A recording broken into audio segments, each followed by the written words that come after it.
Hi guys, magandang tanghali sa inyo. Sa sobrang init, tutur ko lang kayo saglit. Walain nyo guys kung saan to. Tingnan nyo naman. Lilit ng bus. Nasa pinaka-tuktok ako. Lilit. Wala lang guys. Gusto ko lang may share sa inyo nakikita ko ngayon. Yan guys, oh. May tao doon. Parang langgam lang yung tao. Guys, kayo na mag-identify kung anong lugar to. Walaan nyo. Ayan guys, oh.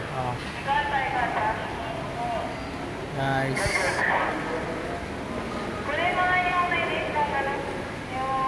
Okay. Yan. Posible.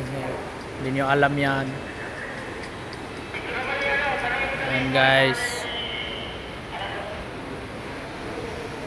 Tutor ko lang kayo saglit. Yun lang guys. Bye bye. Ingat kayo.